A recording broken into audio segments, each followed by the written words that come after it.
Chainlink just tapped into the financial network that moves over $6 trillion every single day. SWIFT, the backbone of global banking, is now testing blockchain technology. Could this be the start of crypto's biggest breakthrough yet? Welcome to the Daily Blockhead, where I cover daily crypto news, trending coins, market shifts, and the global events shaping today's crypto. Now, let's jump right into it. SWIFT is one of those names I've heard tossed around that I honestly just assumed I understood what they did. I knew they had something to do with banking, which is probably why I categorized them as a payment gateway similar to Square and Stripe. The news that Chainlink had integrated with SWIFT, I was excited about the possibilities that this was going to introduce. It wasn't until I started learning more about SWIFT that I realized how I underestimated just how massive this truly is. For context, SWIFT is a vast messaging network used by financial institutions to quickly, accurately, and securely send and receive information, such as money transfer instructions. Financial institutions use SWIFT to securely transmit information and instructions through a standardized code system. Although SWIFT is crucial to global financial infrastructure, it is not a financial institution. SWIFT does not hold or transfer assets, but facilitates secure, efficient communication between member institutions. More than 11,000 global SWIFT member institutions sent an average of 44.8 million messages daily through the network in November of 2022. SWIFT is the backbone of global financial communication, and adding blockchain to that mix changes everything. Blockchain oracle provider Chainlink announced one of the first products from a pilot project with UBS Asset Management and SWIFT, the global financial messaging network, designed to let banks trigger on-chain transactions using their existing infrastructure. According to Tuesday's announcement, Chainlink integrated its execution layer, the Chainlink runtime environment, with SWIFT messaging. The move enables banks worldwide to use existing SWIFT rails to connect to blockchains. This is big news, and for good reason. First, UBS Asset Management, they oversee approximately $1.8 trillion in assets and is one of the largest mutual fund managers in Switzerland. And then you have SWIFT, the backbone of global finance. These aren't small startups testing new tech. These are legacy giants experimenting with blockchain in a way that could reshape the entire system. What Chainlink has done here is important. By integrating its Chainlink runtime environment directly with SWIFT messages, banks don't have to rip out or replace their existing infrastructure.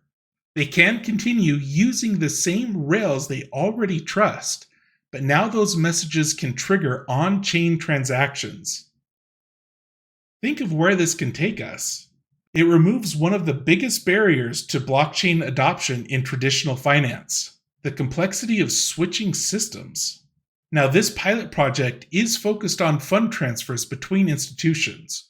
If banks can talk to blockchains and blockchains can talk back, this same kind of system could one day make it seamless to pay for everyday things: groceries, fuel, rent, utilities, phone bills, and the list goes on.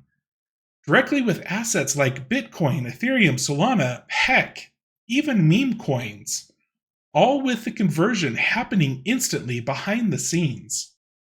The integration builds on Project Guardian, a 2024 pilot by Chainlink.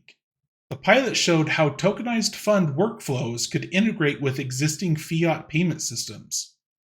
Under the pilot, the companies used SWIFT's ISO 20022 messages to carry out fund subscriptions and redemptions on-chain. In traditional finance, those processes move through a chain of custodians, transfer agents, fund administrators, and other intermediaries, each adding time and reconciliation steps. This is where the picture really starts to open up. Right now, if you invest in a fund, There are layers of middlemen in the process: custodians, administrators, agents. Each one adds additional paperwork, time, and in many cases, extra cost. What Project Guardian proved is that those processes can be streamlined on chain. By using Swift's ISO 20022 messaging standard, which is already the global language of financial transactions, institutions were able to trigger fund subscriptions and redemptions directly on blockchain rails. That means fewer intermediaries, faster processing, and cleaner reconciliation. In other words, less friction, lower costs, and fewer delays. For investors, that could eventually translate into funds that settle faster, operate more transparently and efficiently. I hope you're understanding what I'm trying to stress here. Banks and institutions will save money. Money is how these organizations communicate and how they understand the world. It is their love language. For people like you and me, credit card companies keep increasing their rates. You swipe your credit card and there is an additional 3 to 4% transaction fee. On top of that, I have seen people complaining that it takes 7 to 9 days for their paychecks to clear. By removing the middlemen from the process, those savings and efficiencies could, in theory, be passed down to us. Not only that, but transactions could happen quicker. Paychecks won't take an obscene amount of time to hit your bank account. It will all be managed by the blockchain. And if these pilots succeed over the next decade, blockchain could very well become the default backbone for cross-institutional communication. With Swift as the backbone of global financial communication, Chainlink is positioning itself as the bridge that connects the backbone to the blockchain. But there is a catch. Swift is also working with Ethereum ecosystem developer Consensus and more than 30 institutions to develop blockchain settlement systems designed for round-the-clock, real-time, cross-border payments. And honestly, that makes sense. They need to test different solutions to find the right fit for global adoption. Even though Chainlink has been building this system and proving it works, there is no guarantee that Swift will ultimately choose them. Remember that these are pilot projects, not full rollouts, but the fact that institutions like UBS, Consensus, and Swift are all testing this tells us something important, that the financial world isn't ignoring blockchain anymore. They're figuring out how to use it. For crypto investors, the real story here isn't just about Chainlink pumping or Swift going crypto. It's about infrastructure. The plumbing of global finance slowly being rebuilt with blockchain at its core. That's the part that excites me the most, because once this kind of system is in place, it's only a matter of time before it trickles down to the everyday transactions we all care about. And the bottom line, this isn't about if blockchain will be part of the ecosystem. It's about who's going to shape it. How are you feeling about this news? Optimistic or skeptical? Is this just another prototype that goes nowhere?